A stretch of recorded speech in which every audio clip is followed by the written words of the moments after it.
സണ്ണി ജോസഫ് എന്ന വൈദ്യുതി മന്ത്രി എത്രമേൽ വലിയ പരാജയമാണ് എന്ന് സോഷ്യൽ മീഡിയ, സൈബർ ഇടങ്ങൾ, മുഖ്യധാരാ മാധ്യമങ്ങൾ, രാഷ്ട്രീയ ബോധ്യമുള്ളവർ എല്ലാവരും പറഞ്ഞു.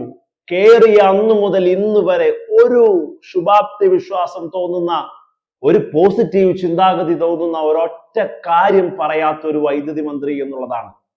നോക്കൂ, ഇപ്പോൾ വന്നിട്ട് ഇന്നും മാധ്യമങ്ങളുടെ മുമ്പിൽ പറയാൻ അതിരൂക്ഷമായ പ്രതിസന്ധിയിലേക്ക് നമ്മൾ കടന്നു പോകുന്നു. വൈദ്യുതി നിയന്ത്രണം എന്നുള്ളതിൽ നിന്നും എല്ലാം മുമ്പോട്ട് സഞ്ചരിച്ച് വൈദ്യുതി പവർ കട്ടിലേക്ക് തന്നെ പോകേണ്ടി വരും. നമ്മൾ വലിയ രീതിയിൽ പ്രതീക്ഷിച്ചതൊന്നും ഇവിടെ സംഭവിക്കുന്നില്ല. നമുക്ക് മേടിച്ച വൈദ്യുതി തിരികെ കൊടുക്കേണ്ട സമയം വരുന്നു. നമുക്കൊന്നും ആരെയും സ്വാധീനിക്കാൻ കഴിയുന്നില്ല എന്ന പരാജയം വന്നു നിന്ന് പറയുന്നു എന്നുള്ളതാണ്.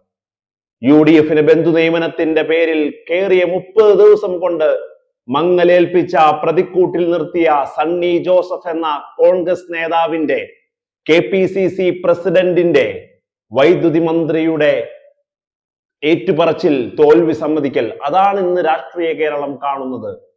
ഇരുണ്ട കാലത്തേക്ക് നമുക്ക് തിരിച്ചു പോകാതിരിക്കണം എന്ന ക്യാമ്പയിൻ തന്നെ ഉണ്ടായിരുന്നു LDFന്റെ വക.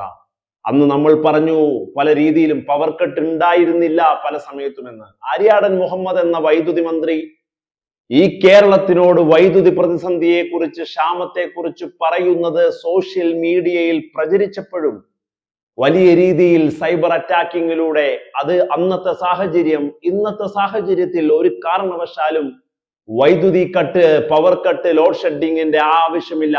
ആര് ഭരിച്ചാലും ഇരുണ്ട യുഗത്തിലേക്ക് പോവില്ല, പവർ കട്ടിലേക്ക് വരേണ്ട സാഹചര്യം ഉണ്ടാവില്ല. സാഹചര്യങ്ങളെ മുതലെടുക്കാനാണ് LDF ശ്രമിച്ചത്.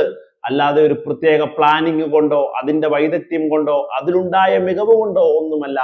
പവർ കട്ട് ഒഴിവാക്കി വൈദ്യുതി ഇരുട്ട് നിറഞ്ഞ ലോകത്തേക്ക് കേരളത്തെ കൊണ്ടുപോകാത്ത 10 വർഷങ്ങൾ എന്ന് പറഞ്ഞ വലത് മാധ്യമങ്ങൾ, അതുപോലെ തന്നെ കോൺഗ്രസുകാർ, ഇന്ന് ഭരിക്കുന്ന ഭരണമുന്നണി UDF മുഴുവനും 30 ദിവസം കൊണ്ട് സണ്ണി ജോസഫിന്റെ പ്രസ്താവനയിൽ അടിപതറി വീണിരിക്കുകയാണ്. അതിഭീകരമായ പവർ കട്ടിലേക്ക് പോയിരിക്കുന്നു എന്നുള്ളത്. ഭീമമായ വൈദ്യുതി ഉപയോഗം വേനൽക്കാലത്ത് വന്നപ്പോ വൈകുന്നേരങ്ങളിൽ ഒരു 15 or 20 മിനിറ്റ് ഒരു നിയന്ത്രണമായി, ഇലക്ഷന്റെ സമയത്തിന് മുന്നോടിയായിട്ടാണെങ്കിൽ പോലും നിയന്ത്രിക്കേണ്ടി വന്ന LDFനെ കടന്നാക്രമിച്ചവർ കാണുക. പവർ കട്ട് ഔദ്യോഗികമായി വരാൻ പോകുന്നു കേരളത്തിൽ. വൈദ്യുതി മന്ത്രി തന്നെ വന്നു നിന്ന് പറയുന്നു അത് എന്നുള്ളതാണ്. 10 വർഷങ്ങൾക്ക് മുമ്പ് ഇല്ലാതായ പല കാര്യങ്ങളും ഇനി തിരിച്ചു വരും. ആ കാര്യങ്ങളിൽ ഏറ്റവും പ്രധാനപ്പെട്ട ഒന്ന് ഇരുണ്ട യുഗത്തിലേക്കുള്ള തിരിച്ചുപോക്കായിരിക്കുമെന്ന നേർസാക്ഷ്യമാകുന്നു വൈദ്യുതി മന്ത്രിയുടെ പ്രഖ്യാപനവും പ്രസ്താവനയും ഇന്ന്.